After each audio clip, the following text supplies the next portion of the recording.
Hello guys, and this one is going to be a building highlight. I know I didn't say welcome to another video, but welcome to another video. So we'll be looking at the refinery, and as you can see, it costs 2.5 million gold, 75 stones, and 100 hide. So probably the stone would be the hardest thing to get, but this video is actually for later game persons, so this should be fine. And I'm going to tell you and teach you how to create multiple refineries like I have here, because you can only have one per territory. And since I said one per territory, that means that you can go to other territories, as in like 2 minutes away from where you're currently at, and build another one and bring it to your territory. Do you guys remember what I told you about how to move your way vessel properly? As long as you can see a building, if the building is up here, right up there, and you put the view distance on and are able to see it, as long as you can bring it to around here. So as long as you can bring it to like right here, like within the two lines, if you're seeing the two lines, as long as you can bring it in the space around you, it doesn't matter how far away it is. But it's hard to bring it close to you if it is too far away. So technically, if you were to build something out here and you forgot it, if you could get it in here, then you could take it from here to here, and all you'd need to do is to be able to see it, to click on it, to interact with it. I'm going to teach you guys the easy way, and it would be to build it here, and you slowly walk, you move it here, then you move it there, then you move it there, then you move it there, then you move it here, and it's in your origin town. So I'm going to tell you why we build these things, and you'll notice I have a few, very few. I only have 19. Most persons who are serious about this game have 50 plus. I'm not that serious.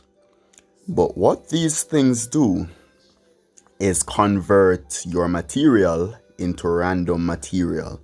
So you know how you can only get things like greater souls from certain drops or from the arena. And you can only get stuff like orichalcum from like orichalcum golems or that other creature. This place is where you bypass that and you turn normal material into any material. And now I'll explain how the materials work. So you, at maximum level, so it's a building you have to upgrade. At maximum level, you have a capacity of 120. At 120, you can put 120 in when it is empty. The background of material matter in the way that when placed in a refinery, they will go by the refinery's multiplier based on their rarity. So this is base rarity.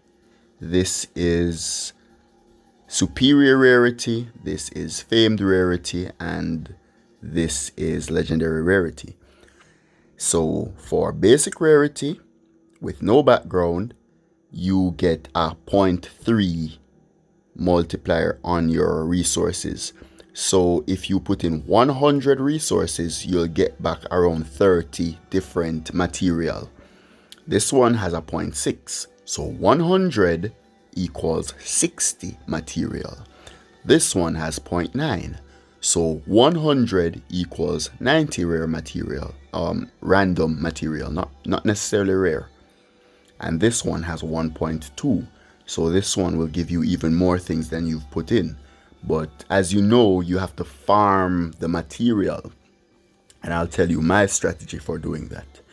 So I like stuff like Underworlds and I like Battlegrounds because those are the most useful stuff for my gameplay. I like to Godforge stuff or get summoning scrolls. Balder here, this material, and Darkstone, this material, are two really good ones at their 0.6 multiplier, and they're the ones I mainly use. The best one, in my opinion, would be Dragonite, because dragon roosts are extremely easy to farm.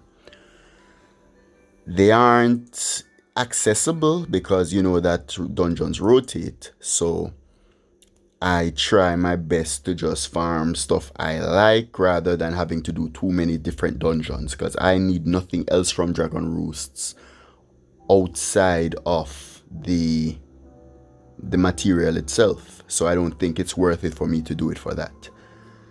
So I sacrifice 0.3 mat per resource and I use Darkstone or Balder.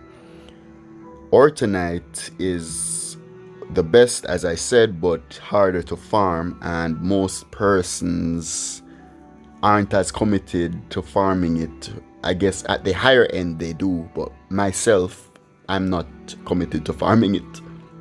So it can be farmed in Valley of the Gods or tier 9 or tier 10 dungeons, mainly tier 10s, between tier 9 and 10. And they're just a little bit harder, especially if you don't have a dedicated carry, or if the carry isn't strong enough to go through the waves without using Gate of Snotra. Because the Immortal Lords in the normal dungeons and the Arisen Immortal Lords in the Valley of the Gods make it so that people just don't want to do that content. So yeah, I think that should summarize everything. I'm gonna double think and see. Pure Darkstone also comes from the same place this one comes from, but it takes a lot longer. I've been saving these for a while.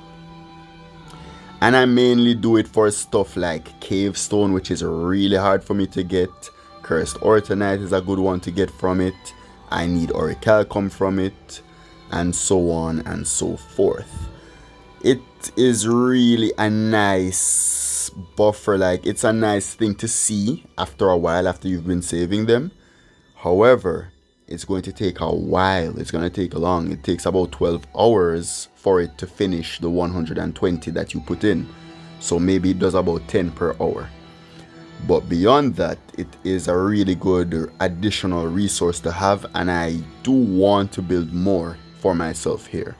So I hope that was some useful information, guys, and I thank you for watching.